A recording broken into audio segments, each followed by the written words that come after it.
kabaka asiimye n'asimba ejjinja omulimu guno ogw'essentima tweyanziza nnyo tweyanze ayireye tweyanze nnyo era ekolwa butongole eguddewo amayumba gano eguddewo amayumba ensiimye okusinga ekibala ekikutu tweyanziza nnyo tweyanze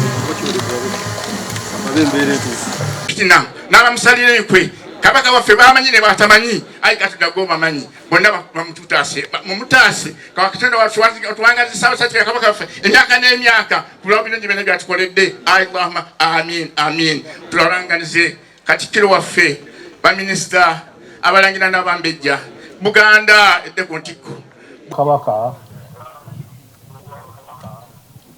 abakiise ba parliament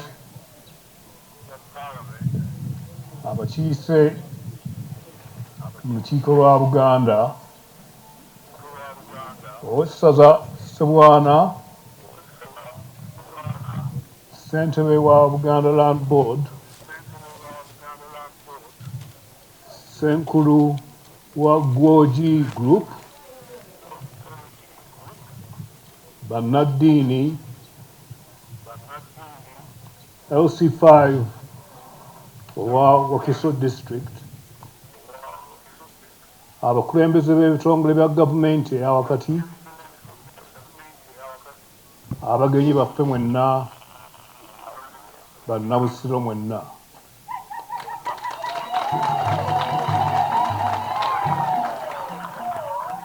okusooka tusanyusa nnyo okubalabako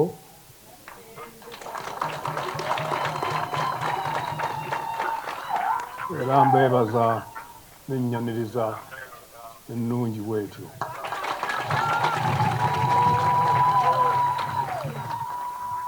Twebaza ekitongole ky'Obwakabaka ekikola ku nsonga z'ettaka ekya Buganda Land Board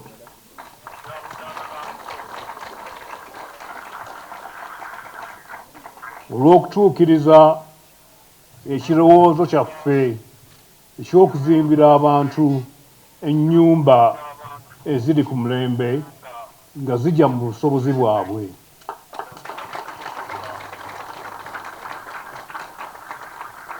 Twebaza ne bannaffe aba Gwoji Group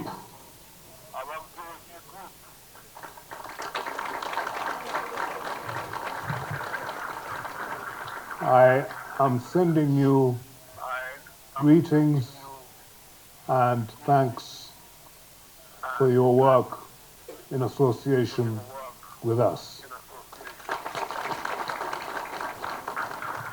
Twebaza bannaffe aba Gwoji Group betukolaganye nabo mu kuzimba amayumba gano era tusaba ne bannamikago abalala okutwegattako mu nsonga eno. Tukubiriza abo bonna abonaagula enju zino okuzirabirira obulungi n'okutuukiriza obweyamo bw'okuzisasula ng'endagaano bwe zinaalambika.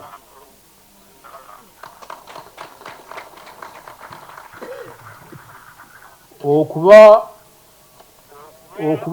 n'ennyumba ezisulwamu era nga zitegekeddwa bulungi, eryo liba ddembe lya buli muntu. Liba ddembe lya buli muntu era abakulembeze balina okukituukiriza.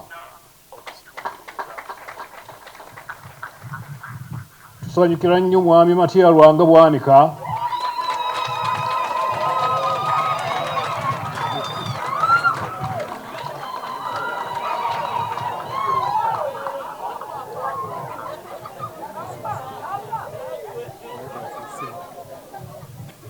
n'olukiiko lwa disitulikiti ey'e Wakiso okulwanirira obutonde bw'ensi.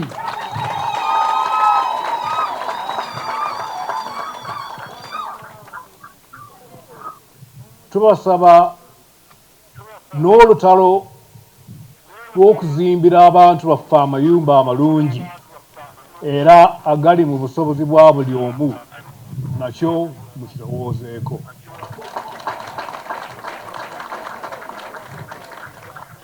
Twebaza Ssebwana n'olukiiko lwe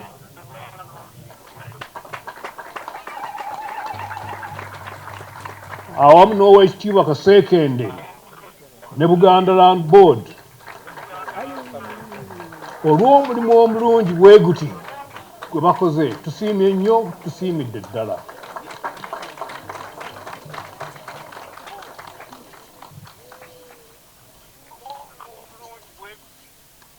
Nga mmaliriza njagala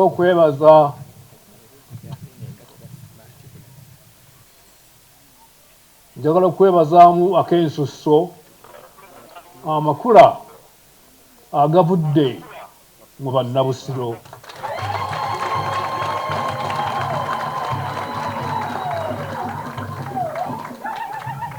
Amakula ago gabadde masuffu.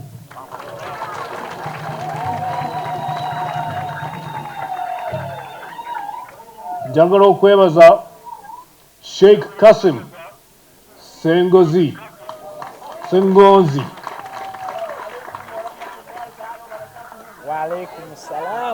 Supreme Kadi wa Wakiso District olw'ebigambo ebirungi era ebikulu byayogedde olwaleero. Weebale nnyo Sheikh.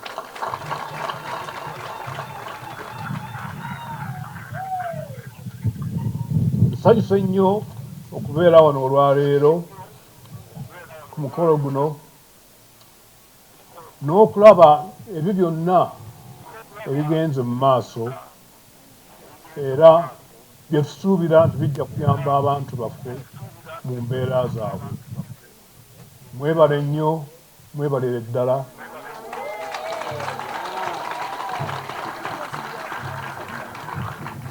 Era nziramu okwebaza abo bonna abadde beenyigidde mu mulimu ogw'okutandika omulimu guno era tusuubira bingi nnyo mu biseera eby'omu maaso. Mwebale nnyo, mwebalire ddala.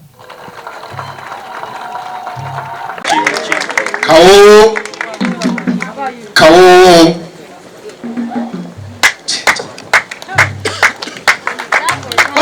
ayibeene tweyanziza nnyo, tweyanziige, tweyanze nnyo,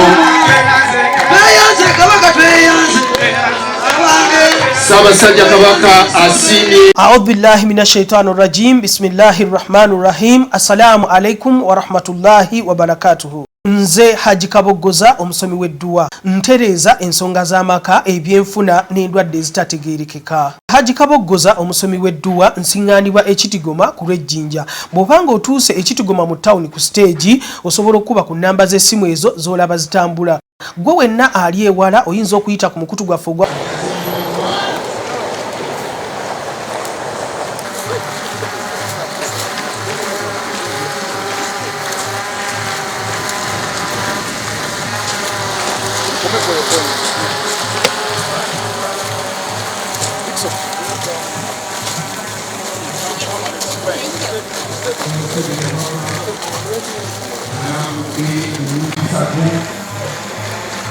ennyumba endala ennyumba za mulembe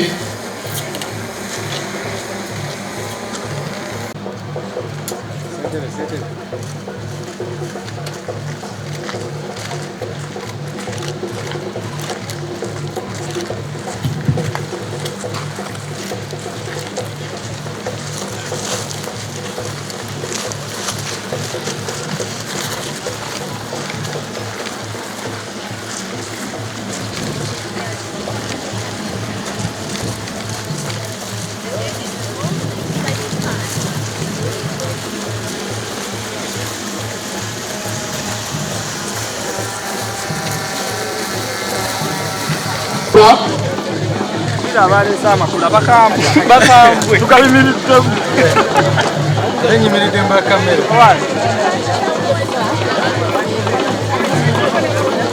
abalesa amakula bakambwe njeri munda tuwuliziganya sikyo basajja bakabaka tuwuliziganye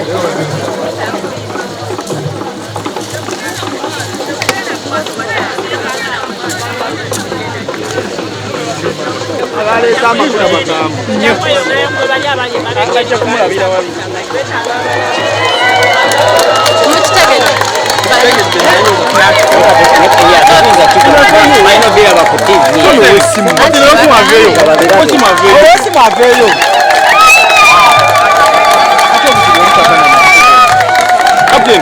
Captain, apana hawa tuwe mwao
Ssabasajja kabaka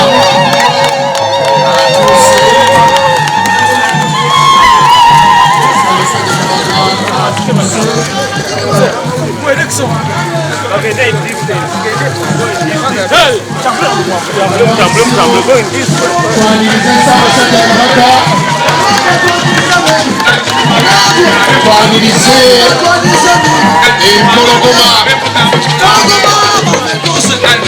twanirize Ssabasajja kabaka akalulu sigawulire bannabusiro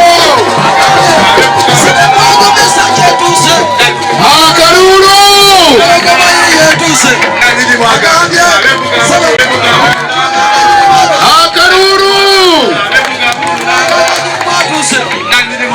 ab'ebusiro gye muli twanirize empologoma